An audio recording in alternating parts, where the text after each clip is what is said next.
Welcome to Amit Sharma academy. आज हम class 8 का एनसीईआरटी देखेंगे, सेकंड पार्ट। इससे पहले मैंने फर्स्ट पार्ट अपलोड किया है, उसमें 1 से लेकर 9 तक चैप्टर थे। आज 10 से 18 चैप्टर देखेंगे। और अगर आपने चैनल को सब्सक्राइब नहीं किया है तो सब्सक्राइब कर लीजिएगा। इसकी आपको प्लेलिस्ट मिल जाएंगी, एक बार चैनल पर विजिट कीजिएगा। 10 नंबर चैप्टर है किशोरावस्था की ओर। पहला क्वेश्चन है, लैंगिक हार्मोन अंतःस्रावी ग्रंथियों द्वारा स्रावित होते हैं। इसमें कौन सा कथन है, इसमें विचार करना है। पहला है एस्ट्रोजन तथा टेस्टेरोन लैंगिक हार्मोन है। ये मानव शरीर के गौण लैंगिक लक्षणों या सेक्स जो सेकेंडरी होते हैं ना के लिए उत्तरदायी है। दूसरा है एस्ट्रोजन नर हार्मोन है, जबकि टेस्टेरोन मादा। ये उल्टा लिखा हुआ है, एस्ट्रोजन मादा हो जाएगा और टेस्टेरोन ये नर हो जाएगा। ठीक है। तीसरा है, इस हार्मोन के उत्पादन का नियंत्रण एवं एक अन्य हार्मोन द्वारा किया जाता है जो पीयूष ग्रंथि अथवा पिट्यूटरी ग्रंथि द्वारा स्रावित होता है। तो ऑप्शन नंबर इसका सी हो जाएगा। तीसरा 1 2 1, ये 2 आपका गलत होगा, 1 3 सही हो जाएगा। ठीक है। नेक्स्ट है, इसमें आपको मिलाना है, तो इसमें थायराइड का थायरॉक्सिन हो जाएगा, अग्न्याशय का इंसुलिन हो जाएगा, अधिवृक्क का एड्रेलिन और पीयूष का वृद्धि हार्मोन। ठीक है, तो ये आप देख लीजिएगा। इसमें ये डी वाला हो जाएगा 2 3 4 1। ठीक है। नेक्स्ट है, मानव शरीर में पोषकों के संदर्भ में निम्नलिखित कथनों पर विचार कीजिए। दूध अपने आप में संतुलित भोजन है। लौह प्रचुर खाद्य रुधिर निर्माण में सहायक होते हैं। वसा शरीर की वृद्धि के लिए, प्रोटीन ऊर्जा के लिए आवश्यक होता है। तो इसमें सही पूछा गया है, तो 1 और इसका 2 सही होगा जाके, पहला दूसरा। ये तीसरा गलत होगा जाके, क्योंकि जो तीसरा वाला देख लीजिए आप, इसमें वसा तथा शक्कर ऊर्जा के लिए होता है, प्रोटीन शरीर की वृद्धि के लिए आवश्यक है, इसीलिए तीसरा गलत है। चौथा क्वेश्चन है, जब यक्ष गुणसूत्र वाला शुक्राणु अंडाणु को निषेचित करता है तो युग्मनज में 2 गुणसूत्र होंगे जिसमें मादा शिशु विकसित होता है। नेक्स्ट है, एक्स वाला जब अंडाणु को निषेचित करता है तो नर वाला बनता है। तीसरा, पुरुष में एक जोड़ी लिंग गुणसूत्र होते हैं जिसमें एक्स वाई होते हैं। ठीक है। चौथा है, शिशु के लिंग निर्धारण में पूर्णतः पुरुष जो गुणसूत्र होते हैं उत्तरदायी होते हैं, इसमें महिला के गुणसूत्र की कोई भूमिका नहीं होती। तो आपके सभी कथन सही हैं इसमें। ठीक है। मानव का एक्स वाई होता है गुणसूत्र और महिला का हो जाता है एक्स एक्स होता है। ठीक है। इसमें जब एक्स वाई जब ये इसका वाई और एक्स कॉम्बिनेशन होता है तो मेल होता है, और इसका एक्स और इसका एक्स, इसका जो कॉम्बिनेशन होता है फीमेल बनता है। ठीक है। और एक्स वाई जो होता है मानव का, ये जो पुरुष का होता है, यही आपका लिंग निर्धारण करता है।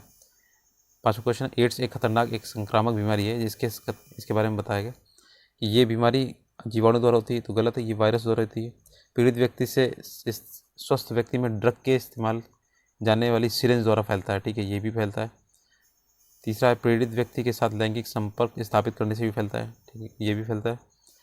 चौथा है, पीड़ित माँ के दूध के सेवन से शिशु में नहीं फैलता है। ठीक है, तो इसमें असत्य कथन बताना है, पीड़ित माँ के दूध के सेवन से उसके शिशु में नहीं फैलता है, तो इसमें आपका चौथा हो जाएगा, 1 और 4 हो जाएगा आपका। ये हाँ, ये वाला भी गलत था, मैंने बताया था, ये वायरस से होता है। ठीक है, और इसके दूध के सेवन से होता है, तो इसमें नहीं लिखा हुआ है, तो ये गलत है। तो पहला और चौथा इसका हो जाएगा दूसरा क्वेश्चन आंसर इसका, ये असत्य है। 11 नंबर चैप्टर है बल तथा दाब। निम्नलिखित बलों में से कौन सा असंपर्क बल का उदाहरण है। तो इसमें घर्षण दिया गया, चुंबकीय बल, स्थिर वैद्युत बल है, गुरुत्वाकर्षण बल है, पेशी बल है। तो जो आपका घर्षण बल होता है और पेशी बल, ये आपके असंपर्क है के उदाहरण है। ठीक है, नॉन कॉन्टैक्ट वाले आते हैं।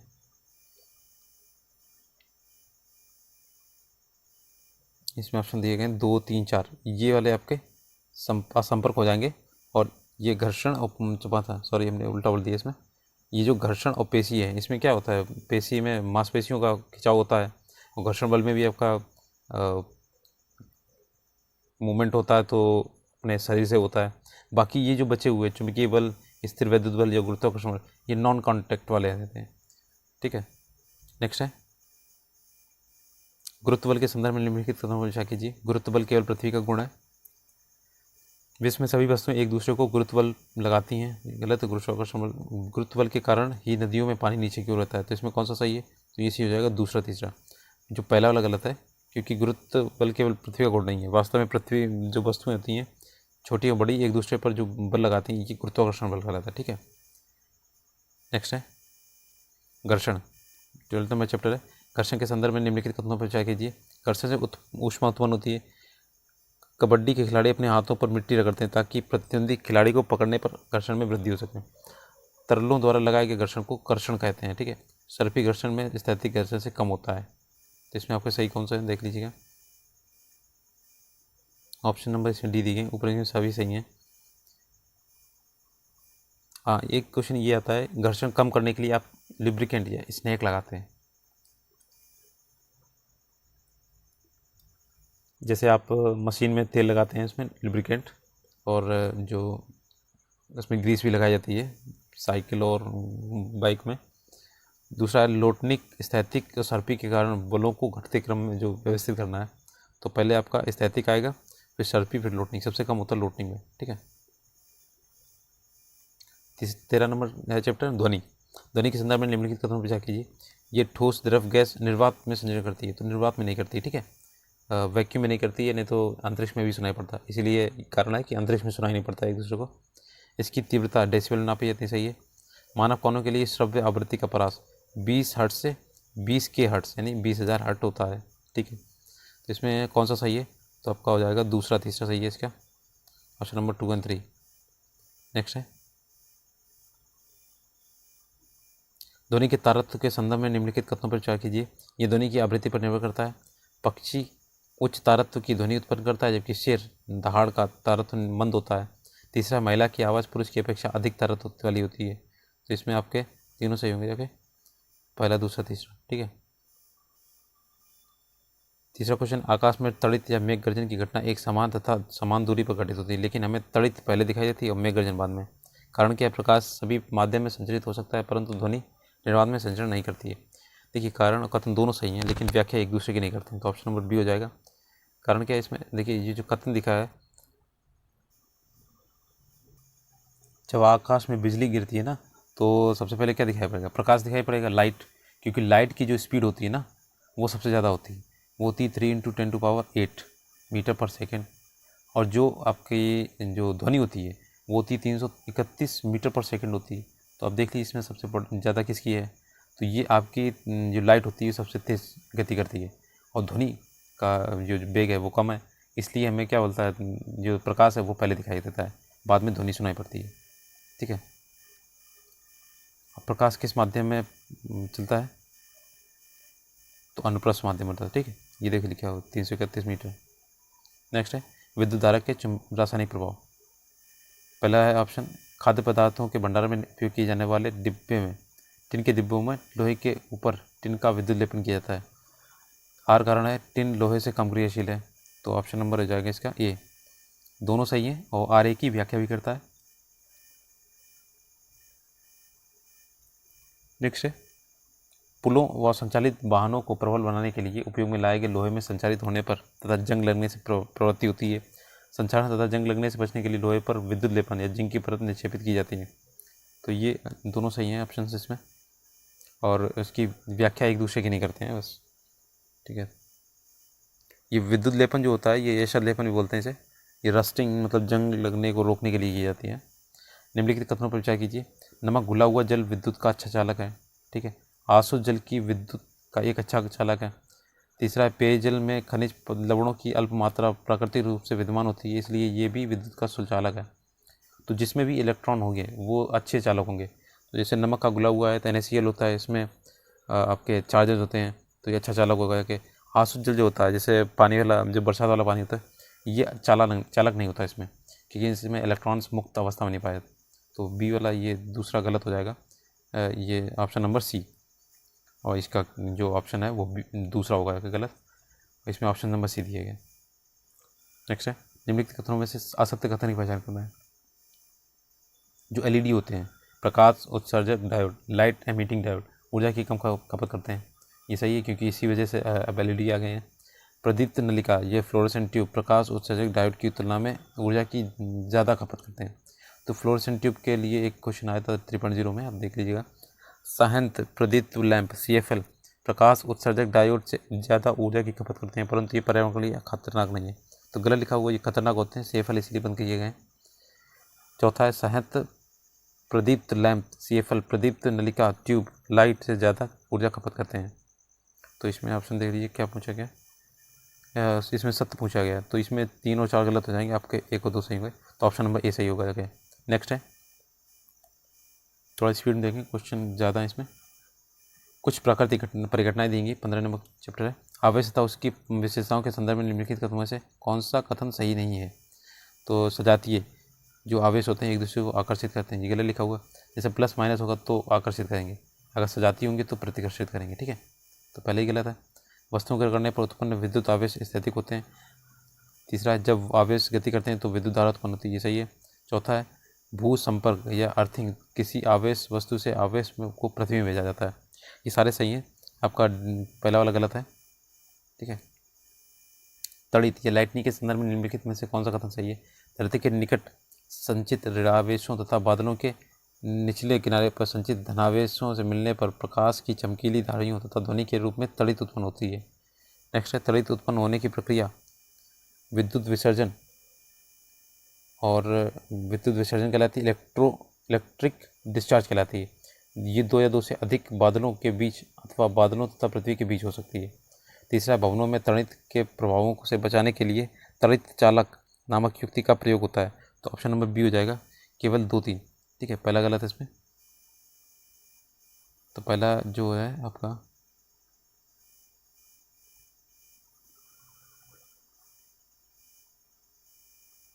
इसका आप एक्सप्लेन देख लीजिए। गरज वाले तूफानों के बीच बनने वाले वायु की धाराएं ऊपर की ओर हो जाती हैं, जबकि जल की बूंदें नीचे की ओर जाती हैं। इन प्रबल गतियों के कारण आवेशों का पृथक्करण होता है। बादलों के ऊपरी किनारे पर निकट धनावेश होता है, निचले किनारे पर ऋणावेश होता है। धरती के निकट धनावेश का संचय होता है, जबकि संचित आवेशों का परिणाम अत्यधिक हो जाता है। वायु जो विद्युत की हीन चालक है, आवेशों के प्रभाव को नहीं रोक पाती, परिणाम स्वरूप ऋणात्मक तथा धनात्मक आवेश मिलते हैं। प्रकाश की चमकीली धारियाँ ध्वनि उत्पन्न करती हैं, इन्हें हम तड़ित के रूप में देखते हैं, तो कथन पहला गलत है, ठीक है। पृथ्वी एक कई परतों में बटी हुई, इनमें से कौन सा परत भूस्पंद के लिए उत्तरदायी है। तो आपके क्रस्ट, मेटल और कोर होता है, ठीक है, तो इसमें पहला है आपका क्रस्ट वाला, तो भूस्पंद के लिए ये पहला आपका निर्धारित है। इसमें सी और ये क्रस्ट, मेटल, कोर होता है, जैसे सियोल, सीमा, निफे, इसमें पदार्थ पाए जाते हैं। नेक्स्ट है, भूकंप के संदर्भ में निम्नलिखित कथनों पर विचार कीजिए। भूकंप प्लेटों की गतियों के कारण उत्पन्न होते हैं। प्लेटों की सीमाएं या बाउंड्रीज प्लेटों का दुर्बल क्षेत्र होते हैं। कश्मीर और कक्षकरण भारत के अति भूकंप आशंकित क्षेत्र हैं, तो ऑप्शन नंबर इसके दोनों सही होंगे जाके। उपयुक्त दोनों कथन सही हैं जो आपके भूकंप वाले क्षेत्र हैं। जैसे आपके कौन कौन से हैं, कश्मीर, पश्चिमी एवं केंद्रीय हिमालय, समस्त उत्तर पूर्वी कक्षकरण, राजस्थान, सिंध, गंगा का मैदान, ये भूकंप के आशंकित क्षेत्र हैं, जो भी के समुद्र के किनारे हैं। भूकंप की शक्ति के परिणाम को मापने के लिए परिमाण को नापने के लिए प्रयुक्त पैमाना है, इस रिएक्टर पैमाना का प्रयोग किया जाता है, ये सही है। ये रैखिक होता है, ये रैखिक नहीं होता है, ये लॉगरिथम वाला होता है, ठीक है। इसमें 2 अंक की वृद्धि का अर्थ है 1000 गुनी विनाशी ऊर्जा, तो ये दोनों सही है, पहला और तीसरा सही है, ऑप्शन नंबर बी, ठीक है। तो इसकी जो हाँ ये रैखिक नहीं होता, ये लॉगरिथमिक होता है, लघुगणकीय पैमाना होता है, इसमें 10 की पावर में चलता है। तड़ित से सुरक्षा के संदर्भ में निम्नलिखित कथनों पर विचार कीजिए। यदि आप कार या बस से यात्रा कर रहे हैं तो वाहन की खिड़कियों एवं दरवाजे बंद कर लेने पर आप उसके भीतर सुरक्षित होते हैं, ठीक है। यदि आप किसी खुली जगह पर हैं तो किसी वृक्ष के नीचे आप सुरक्षित होंगे, तो ये गलत है। यदि आप आसपास कोई वृक्ष ना हो तो ज़मीन पर सिमट कर बैठना होता है, इसे बोलते हैं उकड़ू बैठना, तो ये क्वेश्चन काफ़ी पूछा जाता है। तो असत्य कथन निकालना है इसमें, तो असत्य कथन दूसरा हो जाएगा आपका केवल 2, बी वाला ऑप्शन। नेक्स्ट है 16 नंबर है, प्रकाश। निम्नलिखित पर विचार कीजिए। वस्तु द्वारा स्वयं का प्रकाश उत्सर्जन होता है, ठीक है। वस्तु द्वारा प्रकाश का परावर्तन होता है, ये भी ठीक है। प्रकाश का विक्षेपण, ये डिस्पर्जन इसमें नहीं होता है। तो इसमें से देख पाने के लिए जो संबंधित है परिघटना कौन सी थी, तो जब देख तभी पाएंगे जब उसमें आपका प्रकाश जो होता है परावर्तित होता है, किसी भी वस्तु को हम देखने के लिए परावर्तन होता है। नेक्स्ट है, प्रकाश के परावर्तन के संदर्भ में निम्नलिखित कथनों पर विचार कीजिए। इस घटना में आपतन कोण सदैव परावर्तन कोण के बराबर होता है, ठीक। Sine I upon sine R होता है इक्वल टू, ये कांस्टेंट होता है, तो sine I equal to sine R होता है, आई आर। तो इसे स्नेल का नियम कहते हैं, याद होगा, दूसरा नियम है ये आपतन परावर्तन कोण का। दूसरा, आपतित किरण, परावर्तित किरण, आपतन बिंदु पर खींचा गया अभिलंब, तीनों एक ही तल पे होते हैं, तो ये दोनों नियम दिए गए हैं परावर्तन के, तो ये सही है, 1 और 2 सही है दोनों। तो परावर्तन और अपवर्तन के नियम आप याद रखिएगा, काफ़ी पूछे जाते हैं। नेक्स्ट है, निम्नलिखित में से कौन नेत्रों का कौन सा भाग नेत्रों के विशिष्ट रंग के लिए होता है? तो ये आपका परितिका, ये आइरिस होता है, ठीक है। अच्छा, एक क्वेश्चन और पूछा जाता है कि आप जब नेत्रदान करते हैं तो कौन सा भाग नेत्रदान किया जाता है? ये कॉर्निया किया जाता है। नेक्स्ट है, रेटिना के संदर्भ में निम्नलिखित कथनों पर विचार कीजिए। ये अनेक तंत्रिकाओं कोशिकाओं की बनी होती है। अंधबिंदु ब्लाइंड स्पॉट जो होता है रेटिना द्विक तंत्रिकाओं के संधि पर उपस्थित होते हैं। तीसरा, इस पर बने प्रतिबिंब का प्रभाव वस्तु को हटा लेने पर तुरंत ही समाप्त नहीं होता है। तो ऑप्शन नंबर इसके ये पूछा गया कौन सा सही है, तो ये डी हो जाएगा। 1 2 3 तीनों सही है। देख लीजिए इसका व्याख्या। एक बात ध्यान रखिए, जो शंकु सेल होते हैं, ये कोन सेल, ये क्या करते हैं? ब्राइट लाइट के लिए होते हैं, और ये जो रॉड सेल होते हैं ये डिम लाइट के लिए होते हैं, ठीक है। ये क्वेश्चन पूछे जाते हैं, ध्यान रखिएगा। और हाँ, 1/16 सेकेंड लगता है आपका जो प्रतिबिंब बना रहता है आपके दिमाग में, माइंड में रहता है 1/16 सेकेंड्स। मानव नेत्र के संदर्भ में निम्नलिखित कथनों पर विचार कीजिए। सामान्य नेत्र दूर रखी वस्तुओं के साथ साथ निकट की वस्तुओं को भी स्पष्ट देख सकता है। वह न्यूनतम दूरी जिस पर नेत्र वस्तुओं को स्पष्टता देख सकता है आयु के साथ साथ परिवर्तित होती रहती है। तीसरा है, मोतियाबिंद नेत्र का लेंस धुंधला हो जाने के कारण होता है। तो डी है इसका, तीनों सही है, 1 2 3, ठीक है। सामान्यतः जो सामान्य नेत्र की जो दूरी है वो 25 सेंटीमीटर होती है। इसका पहला क्वेश्चन उसमें TRE 1.0 में पूछा गया था, उसमें 2 सेंटीमीटर दी गई थी, ठीक है। ब्रेल सिस्टम जो था निम्नलिखित में से संबंधित है। तो प्रकाश के परावर्तन के नियम पे, दूर या निकट दृष्टि दोष से संबंधित व्यक्तियों के लिए, चक्षुषी विकृति युक्त विजुअली चैलेंज जो व्यक्ति होती है उनके लिए, तो ये सी वाला सही होगा, ठीक है। ये लुइस ब्रेल ने दी थी। इसमें ब्रेल लिपि में 63 बिंदु होते हैं, डॉट छपे हुए हैं। नेक्स्ट है, जंतुओं के नेत्र विभिन्न आकृति के होते हैं तथा विभिन्न विशेषताएं रखते हैं। इन विशेषताओं के संदर्भ में निम्नलिखित कथनों पर विचार कीजिए। केकड़े के नेत्र बहुत छोटे होते हैं परंतु वे चारों ओर देख सकते हैं। तितली के नेत्र बड़े होते हैं परंतु सहस्त्रों नेत्रों को छोटे नेत्रों से मिलकर बने प्रतीत होते हैं। तीसरा, उल्लू के नेत्र में बड़ा कॉर्निया तथा बड़ी पुतली होती है ताकि नेत्र में अधिक प्रकाश प्रवेश कर सके। तो ऑप्शन नंबर डी हो जाएगा। 1 और 2 तीन हो जाएंगे सही इसके। आप इसकी व्याख्या पढ़ लीजिएगा। अगर इसकी PDF चाहिए तो आप टेलीग्राम ग्रुप ज्वाइन कर लीजिएगा, काफ़ी PDF मिल जाएंगे आपको। 17 चैप्टर है, तारे एवं सौर परिवार। तो इसमें चंद्रमा के संदर्भ में निम्नलिखित कथनों पर विचार कीजिए। ये पृथ्वी की एक परिक्रमा पूरा करने में अपने अक्ष पर एक घूर्णन पूरा करता है। इसकी पूर्ण चक्रिका वाला दिन पूर्णिमा कहलाता है। एक पूर्णिमा से दूसरी पूर्णिमा की अवधि 29 दिन से कम होती है। तो ये दूसरा गलत है, पहला सही है। 29 दिन से अधिक होती है, ठीक है, अधिक। ये अब ऑप्शन नंबर सी सही होगा, देखिए। तो ये आपका 29 दिन से अधिक होती है, ध्यान रखिएगा। और एक क्वेश्चन ये देखिए, 1969 में जो अंतरिक्ष में पहला कदम रखा था वो नील आर्मस्ट्रांग ने रखा था। नेक्स्ट है, तारों के संदर्भ में निम्नलिखित कथनों पर विचार कीजिए। तारे सूर्यास्त होते ही पूर्व में उदित होते हैं तथा सूर्योदय के पहले ही पश्चिम में अस्त हो जाते हैं। तारों के बीच की दूरी को प्रकाश वर्ष में व्यक्त करते हैं। तो सही पूछा गया, तो इसमें केवल 2 वाला सही होगा, देखिए ऑप्शन नंबर बी। इसमें गलत, पहला गलत इसलिए है कि क्योंकि तारे दिन के समय आकाश में होते हैं, उस समय सूर्य के प्रकाश के कारण दिखाई नहीं देते हैं। पृथ्वी के घूर्णन के कारण तारे पूर्व से पश्चिम की ओर गति करते हैं, प्रतीत होते हैं, ठीक है। नेक्स्ट है, सूर्य पूर्व में उदित तथा पश्चिम में अस्त होता है। पृथ्वी का घूर्णन अक्ष उसकी कक्षा के तल के लंबवत नहीं है। तो ऑप्शन नंबर इसमें देखिए ये हो जाएगा बी। AR दोनों सही हैं और AR की सही व्याख्या नहीं करता, ठीक है। नेक्स्ट है, 23.5 डिग्री अंश पे ये झुकी हुई है पृथ्वी। ध्रुव तारे के संदर्भ में निम्नलिखित कथनों पर विचार कीजिए। सभी तारे इसकी परिक्रमा करते हैं, प्रतीत होते हैं। ये पृथ्वी की अक्ष की दिशा में स्थित है। ये दक्षिणी गोलार्ध में दिखाई नहीं देता है। तो कौन सा सही है? इसमें सारे सही हैं आपके डी वाले। नेक्स्ट है, पहचाने जाने योग्य आकृतियों वाले तारों के समूह को तारामंडल कहते हैं। निम्नलिखित तारामंडलों में कौन सा कथन इसमें देखना है सही है, विचार करना है। विख्यात तारामंडल अर्सा मेजर को सप्तऋषि कहते हैं। ओरायन तारामंडल को शिकारी भी कहते हैं। कैस्पियोपिया तारामंडल अंग्रेजी के W अक्षर या M के विकर्ण रूप से दिखाई देता है। तो इसमें कौन सा सही है? तो इसमें तीनों सही होंगे जाके, उपयोग में से तीनों सही हैं। ये आपके अपने इंडिया में इन्होंने इसका नाम रख दिया सप्तऋषि, ठीक है। नेक्स्ट है, तारों और ग्रहों के अंतर के संदर्भ में निम्नलिखित कथनों में से कौन सा सही है?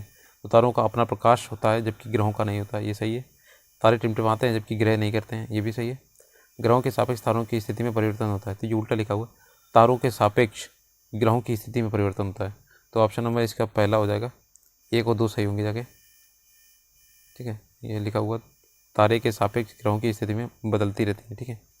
इसमें सूची दी गई बुध, शुक्र, पृथ्वी। ये देखिए बुध है सबसे निकट होता है, शुक्र रात्रि में भी दिखाई देता है तो सबसे चमकीला है, बृहस्पति का सबसे बड़ा ये ग्रह है आपका, और यूरेनस जो अरुण है ये अपने अक्ष पर अत्यधिक झुकाव के कारण लेटा हुआ प्रतीत होता है। ये आपको याद होंगे। इसमें ऑप्शन नंबर ये हो जाएगा पहला, 1 2 3 4 क्रम से लगे हुए हैं। नेक्स्ट है, इसमें भी दिए गए पृथ्वी नीली है, मंगल लाल है, शनि पीला, ये सारे सही हैं। तो ऑप्शन नंबर इसके डी हो जाएगा। ये नीला इसलिए क्योंकि इसमें पानी के दिखता जाता है पृथ्वी में, और मंगल लाल है, शनि पीला है, ठीक है। निम्नलिखित कृत्रिम उपग्रहों में से कौन सा भारत द्वारा विमोचित पहला उपग्रह था? तो आर्यभट्ट जी के नाम से आर्यभट्ट किया गया था। आर्यभट्ट कौन थे बताइएगा? इनका नाम चाणक्य भी है। क्षुद्रग्रह एस्ट्रॉइड और धूमकेतु तथा उल्कापिंड के संदर्भ में निम्नलिखित कथनों पर चर्चा कीजिए। जो क्षुद्रग्रह होते हैं ना, मंगल और बृहस्पति के बीच की पट्टी में स्थित होते हैं, ठीक है। और धूमकेतु पर्वलीय कक्षाओं में सूर्य की परिक्रमा करते हैं, ठीक है, ये भी सही है। उल्का जो होते हैं टूटते तारे का शूटिंग स्टार कहते हैं। तो ऑप्शन नंबर इसके तीनों सही है, डी वाला हो जाएगा ऑप्शन। 1 2 3 सारे सही हैं इसके। नेक्स्ट है, सूर्य पृथ्वी का निकटतम तारा है, सूर्य के पश्चात दूसरा कौन सा तारा है? तो ये अल्फा सेंचुरी है, ठीक है, ये याद रखिएगा। नेक्स्ट है 18 नंबर चैप्टर, लास्ट है इसका, वायु तथा जल का प्रदूषण। पेट्रोल तथा डीजल आधारित वाहनों में विभिन्न प्रकार की प्रदूषक गैसें निकलती हैं, इन गैसों को बताइए। तो कार्बन डाइऑक्साइड निकलती है, कार्बन मोनोऑक्साइड निकलती है, और नाइट्रोजन ऑक्साइड ये N2O निकलती है, और क्लोरोफ्लोरोकार्बन ये नहीं निकलती। ये आपकी जो CFC होती है ना, ये आपका जो ग्लोबल वार्मिंग है उसमें उत्तरदायी होती है। तो आपसे ऑप्शन हो जाएंगे 1 2 3, पहला वाला ऑप्शन सही हो जाएगा, ठीक है। हाँ, CO जो कार्बन मोनोऑक्साइड है उसे याद रखिएगा, जितना बड़ा CO होता है उतना बड़ा ओवन बनाना चाहिए। और ये जो CO लिखा होता है छोटा वाला, ये कोबाल्ट होता है, कोबाल्ट का साइन है।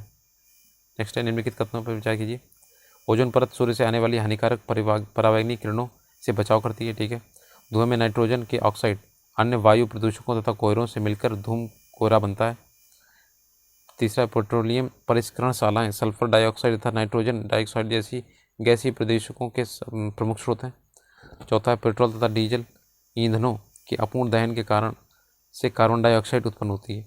तो असत्य कथन निकालना है इसमें, तो डी हो जाएगा केवल 4। तो अपूर्ण दहन से कार्बन डाइऑक्साइड नहीं निकलती है, इसमें कार्बन मोनोऑक्साइड निकलती है, ठीक है। नेक्स्ट है, वैश्विक उष्णन में योगदान देने वाली जो गैसें हैं कौन कौन सी हैं? तो ये सारी हैं, कार्बन डाइऑक्साइड है, मेथेन है, CH4 है, और नाइट्रस ऑक्साइड N2O है, और जलवाष्प H2O है, ठीक है। तो ऑप्शन नंबर डी हो जाएगा इसका। नेक्स्ट है, कुछ तालाबों में जल देखने में हरे रंग के प्रतीत होते हैं, तो शैवालों के कारण होते हैं, अधिकता के कारण होते हैं, ठीक है। फास्फेट, नाइट्रोजन तथा अन्य प्रदूषक जलों के कारण इसमें मिलकर इसे हरा रंग प्रदान करते हैं, ये गलत है। इसका पहला ऑप्शन नंबर ए सही हो जाएगा। नेक्स्ट है, निम्नलिखित में से कौन सा कथन असत्य है? आर्सेनिक, लेड, फ्लोराइड जैसे तत्व जल को प्रदूषित करते हैं, जिनसे पौधे तथा पशुओं को आवश्यकता उत्पन्न होती है। अशुद्ध जल से मृदा भी प्रभावित होती है, जिससे उसकी अम्लता प्रवर्तित होती रहती है। विद्युत संयंत्रों तथा अन्य उद्योगों में निकलने वाले गर्म जलाशयों की ताप वृद्धि करके प्रदूषण की तरह कार्य करता है। डी नंबर है, जल में नाइट्रोजन तथा फास्फेट रासायनिक की अधिक मात्रा शैवालों की वृद्धि हेतु हानिकारक है, तो ये गलत लिखा हो, ये लाभदायक होते हैं। नाइट्रोजन और फास्फेट जो होता है ये लाभदायक होते हैं शैवालों की वृद्धि के लिए। तो ऑप्शन नंबर डी हो जाएगा इसमें असत्य। और ये यहाँ पे आपका कंप्लीट हो गया 18 चैप्टर। इससे पहले आप पार्ट 1 देखिएगा, ये सेकेंड पार्ट देखिएगा, और इसके बाद आपका क्लास 9th का आएगा, 9th और 10th। तो अगर वीडियो अच्छा लगा तो प्लीज़ लाइक शेयर सब्सक्राइब कीजिएगा, और एक बार विज़िट कीजिएगा चैनल को।